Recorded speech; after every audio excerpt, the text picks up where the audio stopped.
Let's talk about the different T sounds in the American accent. In the American accent, the letter T doesn't always have a true T sound. T, t. Sometimes it's replaced or held, meaning unreleased, or sometimes it's removed. So there are 5 variations of the T sound in the American accent. But first, let's talk about the consonant T itself. Sometimes it doesn't have a true T sound. T, t. Sometimes it represents other sounds, like an SH sound or a CH sound. For example, in the word petition, it has 2 T's in the word. The first T has a true T sound, T. Petition. The second T has an SH sound, shin. So it has an SH sound like in the word ship, shin, petition. Sometimes the T or the consonant T has a CH sound, like in the word mature. It has a CH sound, like in the word chip, mature. So the letter T doesn't always have a true T sound. But today we're not talking about the different sounds that the letter T represents. So we're not talking about an SH sound or a CH sound. Today we're talking about the different variations of the T sound in the American accent. So where there should be a true T sound in the American accent, sometimes you don't hear a true T sound. And there are five variations of the T sound in the American accent. So today we're going to talk about 3. First, let's talk about how to make a true T sound in English. First, curl your tongue. It's a wide tongue. The entire front of your tongue should push against the roof of your mouth, behind your upper teeth. So make your tongue wide, and the tip of the tongue should touch or press against the roof of the mouth behind your upper teeth. Then you push your tongue out. That means you release it, and you make a popping noise. That's the true T sound in English. Like in the word talk. Talk. Next example. Try. Try. Tell. Tell. So that's how you make a true T sound in English. And this could be different from the way that you make your T sound in your native language. For example, my native language is Cebuano, and I make my T by placing the tip of the tongue between my teeth. Ta, ta, tok, try, tel. So that's my native accent. So that's Cebuano. In English, it's very different. Now let's use our words in some short sentences. So we have the word talk, talk, talk to me. Let's go to our next word. We have try, try it. Just try it. Next is tell, tell, tell me about it. Tell me about it. So that's how you make a true T sound. Now the true T sound is just one way to make a T sound in the American accent. So in the American accent, we don't always make a true T sound every time we see a letter T. So we have a thing that we call a fast D sound. So what is the fast D sound? So it's a very quick D sound. So there are words that have a T or a letter T in the spelling, but when you listen to it, it doesn't sound like there's a T sound, but instead you'll hear a very quick D sound. And I have some examples in front of us. So the first example is city. City. So I have the pronunciation key next to it. The first syllable is your strong syllable, so this is louder and more emphasized.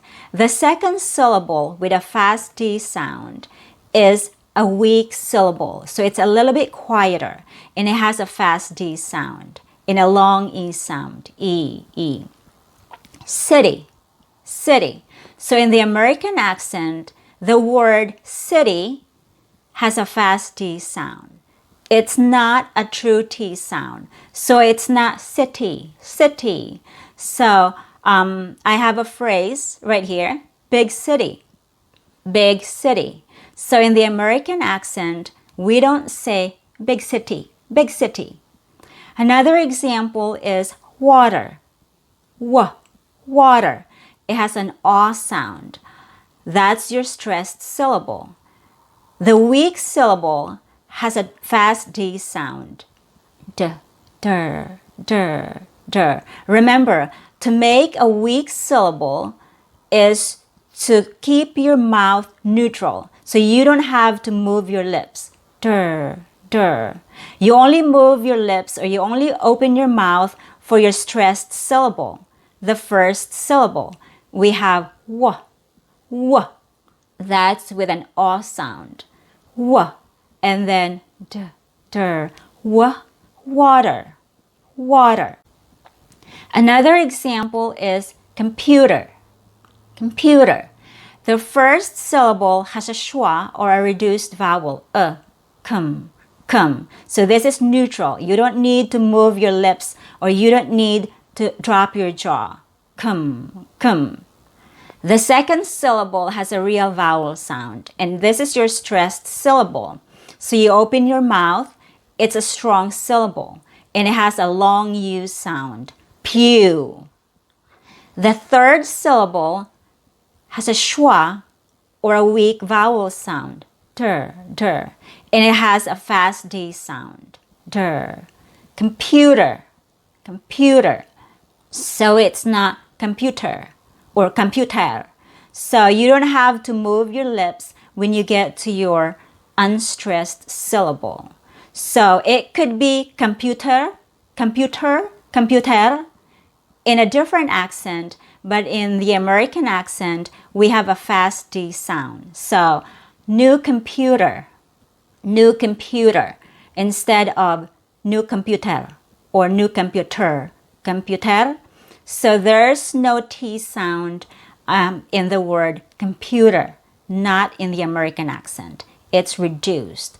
Now, the proper way or the standard way would be computer. And that's obviously correct. So when native speakers, when they want to be more proper, they will use a true T sound. So it's not strange to hear computer. That's proper, it's standard, and it's a little bit formal. But in everyday, informal, common pronunciation, it's going to be changed to a fast T sound. So it's going to be der, computer. Now let's talk about the disappearing T in the American accent. It occurs when a T sound falls between an N and a vowel. Our first example is center. Now it's important to really apply proper word stress when you're doing a disappearing T. So you can't make your syllables with equal force. So don't say center, because that will be wrong and it sounds wrong. So the word center, that's the correct and proper way to say it with a true T sound. But in everyday, casual, normal spoken, everyday spoken English, the T is typically removed. So it's going to be center of attention. Then we have $20 instead of $20, which is proper. Then we have attentive to all. Then international. So we have international. The T is removed between N and your schwa,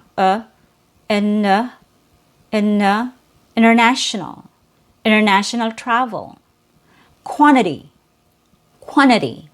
large quantity. So if you say large quantity, it sounds very proper and correct, but typically there's going to be a disappearing T here to sound more native and more casual. So we have two T's in this word. We have the first T as a disappearing T after an N, after your N sound, and then the second T is actually a fast D. So quantity instead of quantity, which is also correct. Then we have presented. It was presented to me and I accepted it. Then we have documentary. Interesting documentary. Then let's go to our next one. We have implemented. Well-implemented rules. Then we have plenty of time. We have plenty of time, so there's no need to rush. So the proper way is plenty of time. It's a little bit harder to say and it's not as smooth sounding. Let's review. Center of attention. $20. Attentive to all. International travel. Quantity, large quantity. Presented to me. Documentary, interesting documentary. Implemented, well-implemented rules. Plenty of time. So that's the disappearing T in the American accent.